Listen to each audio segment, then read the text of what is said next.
I'm taking you in on a Monday, and this is a heavy work day for me, so I'm kind of going behind the scenes on some filming and different things that I have to do throughout my day. And I always get started very early in the morning, get myself ready for the day before having to get my kids off to school and get started with a long work day.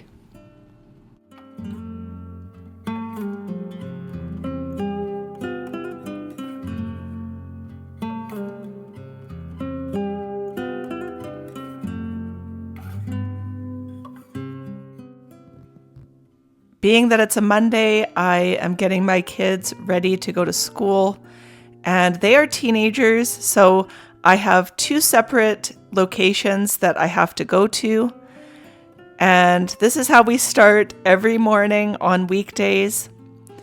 And it's about -10 right now, which is extremely cold, and so I ended up sort of getting stuck here, and I had to back down and turn around so that I could get out of here and get my daughter off to her school. It can be really slippery and icy on a cold day like this.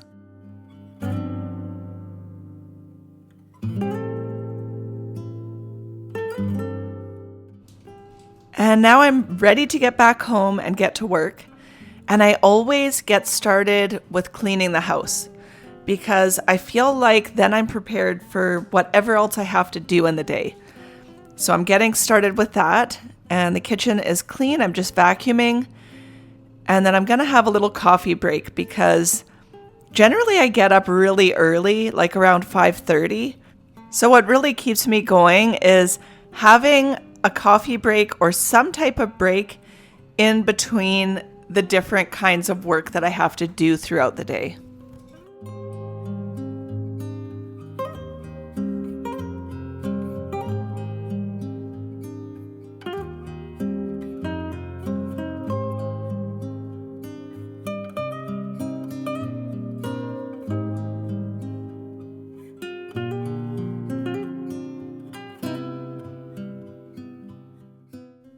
On my list of things to do today is filming an episode for my handmade wardrobe series.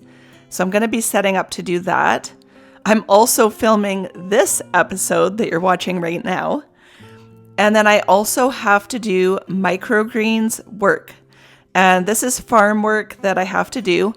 We grow microgreens in our basement all year round. And I have a whole schedule with that.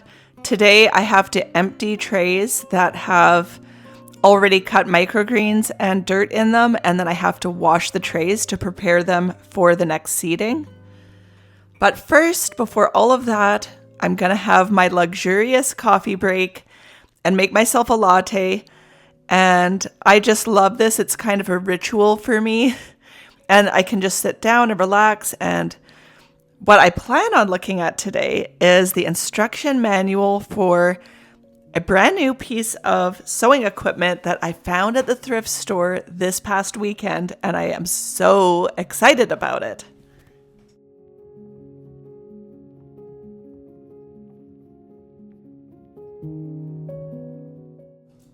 So I found a serger at my thrift store, and if you look at any modern clothing that you buy in the store and you look at how the seams are finished, this machine finishes the seams in that professional way.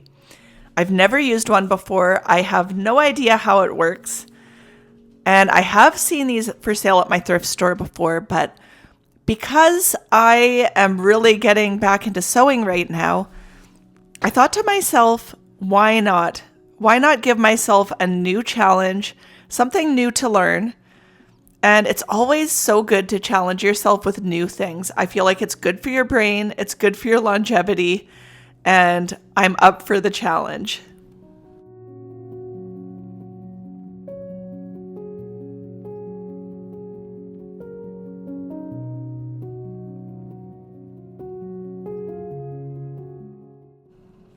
This machine is going to be definitely a challenge, but it's going to be so exciting to have that professional finish on my handmade clothes.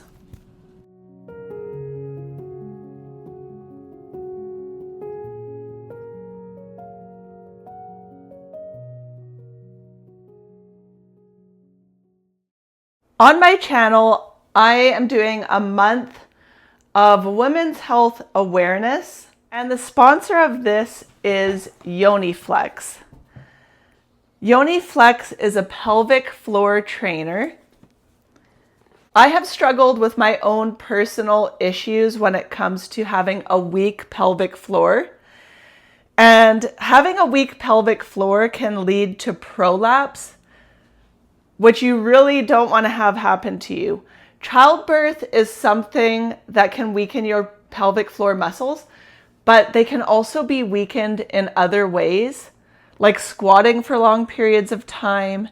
I wish I would have known about Yoniflex over a decade ago after having my 5th child, because you really want to prevent prolapse from ever happening, and you can do that by using a pelvic floor trainer. What this is going to do is it's going to perform Kegel exercises for you through EMS, which is electric muscle stimulation.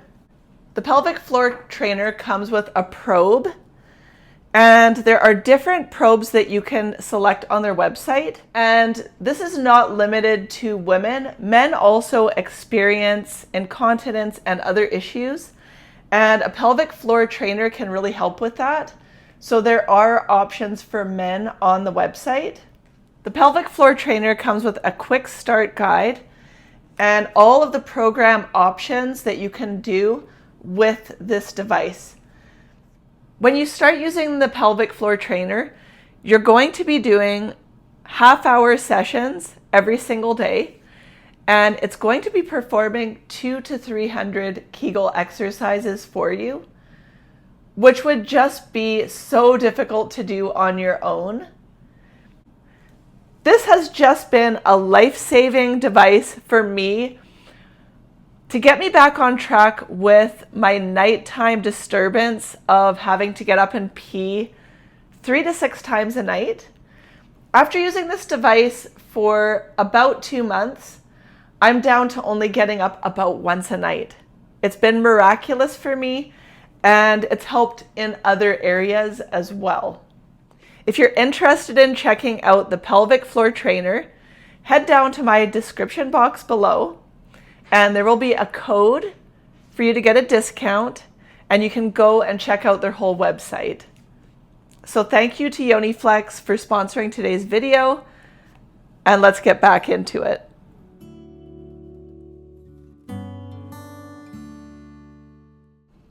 I just invested in this new lighting setup because I am so tired of relying on natural light. It really hinders when I can film something. And so having this light setup means that I can film my episodes whenever I want and not being dependent on weather, because it's a very overcast day today. And it wasn't a very expensive setup. It came with 2 of these lights, and it only costed about $120.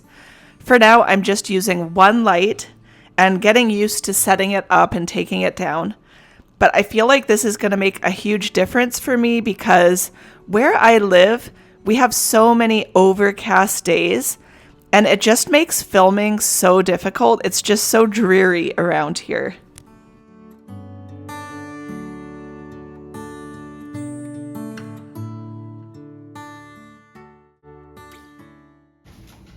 Today we're going to be talking all about patterns and what you need to know to get started using patterns. I've got a few different kinds of patterns here. So one more quick tip about finding patterns is the other thing you can do is thrift a pattern. And now I'm done filming, and I'm going to take it all down and put everything away. And when I get into filming sort of a talking video like that, I really get in the zone. And I've been battling a bit of a headache today, but I feel like I'm in this little bubble and I get really zoned in. And I really love that. It's really a fun thing for me to do. And this is a very creative thing for me to do as well. I love filming. And so now I've got to put everything away and get into a different work mode because I've got to get down into my basement and get started with my microgreens work.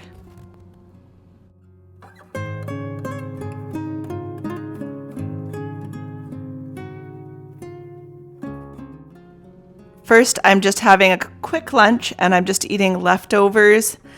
And I changed my clothes because I'm going to be working in a dirty area, but I still want to feel like I'm wearing something nice. So this dress I've kind of designated as a work dress.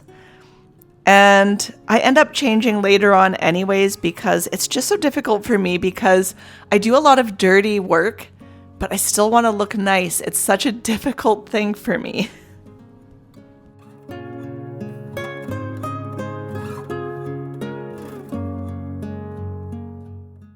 Right now, we're selling to our local grocery stores, but we're also selling to a big farmer's market. And the farmer's market is purchasing bulk microgreens from us every second week. And so I have to alternate between big orders and then smaller orders. And it's a lot of work. I have to go out to my compost pile right now. And usually we use a wheelbarrow. But because of all the snow that just happened, I have to walk out there. So I did about 5 trips out there with this bucket full of microgreen stuff, and I consider this my workout for the day.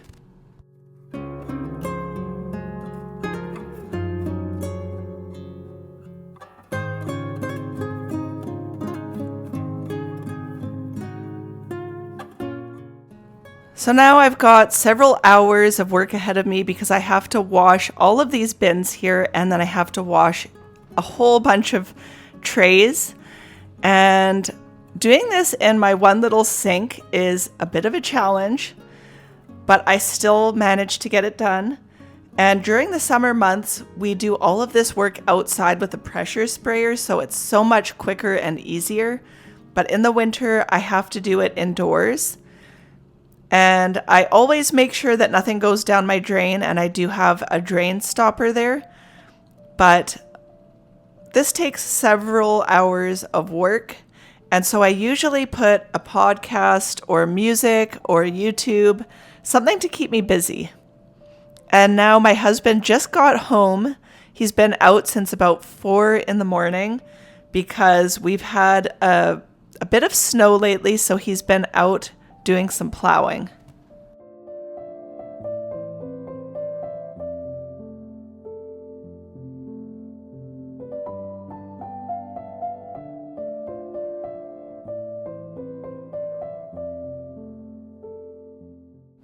This is generally how my workflow happens during the day. I break it up into sections and I have a priority list of what needs to happen during that day. But I'm very flexible in terms of my housework, and if something doesn't get done this day, then I'll do it the next day. But there are priorities work-wise that I have to accomplish, and so that's always number one, as well as picking my kids up, dropping them off, doing dinner. There's just so many things that I have to accomplish in a day, and I'm on my toes. I'm very busy.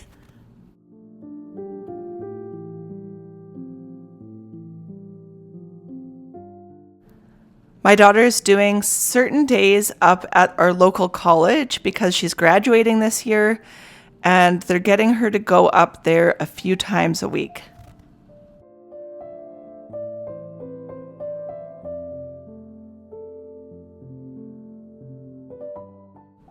It's time to get dinner started, and it's getting dark, but I'm not done my microgreen work yet. I have to stack all of these trays, get them out of the way. And those bins that I was washing earlier, I have to go downstairs and fill them with certain seeds that need to be soaked overnight so that I can fill these trays with dirt tomorrow and do my seeding. And that's a whole nother big project that I have to do every Tuesday.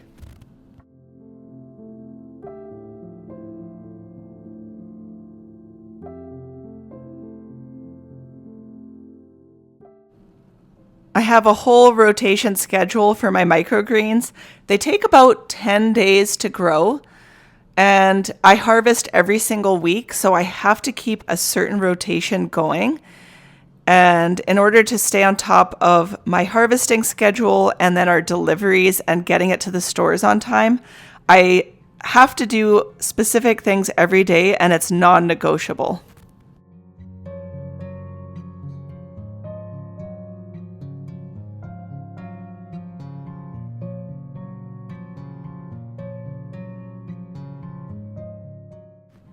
I'm making pierogies for dinner tonight, and I'm trying to eat healthier. Personally, I want to lose weight, and so this is not the healthiest meal. So I'm making a big side salad to go with this for myself, and I really have some weight loss goals, so I have to be careful about the amounts of fattening foods that I eat.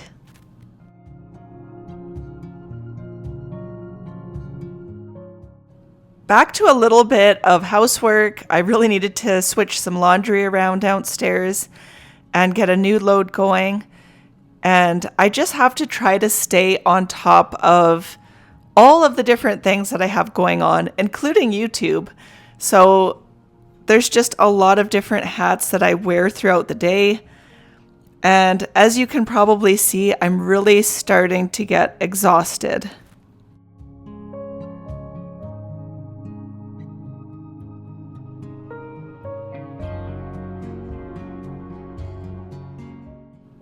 This is a little pierogi dish that I sort of came up with. I put some canned beans on the bottom, and it's sort of like a sauce. Then I put the pierogies over top of that. And then I'll put a little bit of bacon or sausage and then a little bit of cheese. And it's kind of like a pierogi casserole, but without actually putting it in a casserole dish and putting it in the oven. So it's just a little layered dish. It's quick, it's easy. My family likes it. But like I said, I'm trying to eat healthier, and it is a challenge when you're trying to feed people and people are hungry. And I'm just really trying to stick with my health goals.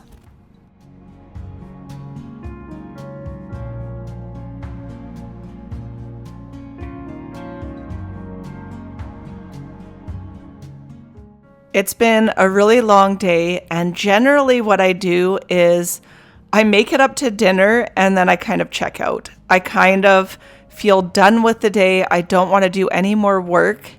And once dinner is over, I'm done.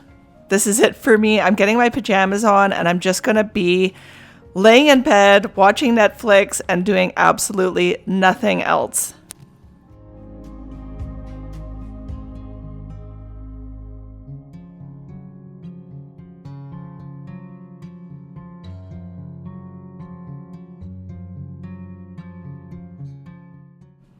This is a very typical work day for me, and I have microgreens work every Monday, Tuesday, Thursday, and then Friday, and I still have to check on them and water them over the rest of the week and weekend, but those are my big work days. And so Wednesday, I try to do some filming for YouTube. I try to do some filming on Mondays as well. I used to do it on the weekends, but I try to keep the weekends for family time, and I try to not do any filming on the weekends anymore, just to keep my life balanced. And so now I'm just taking the day away, washing my face, and getting ready to just totally relax because I am really, really exhausted. So that's it for me. I am off to bed.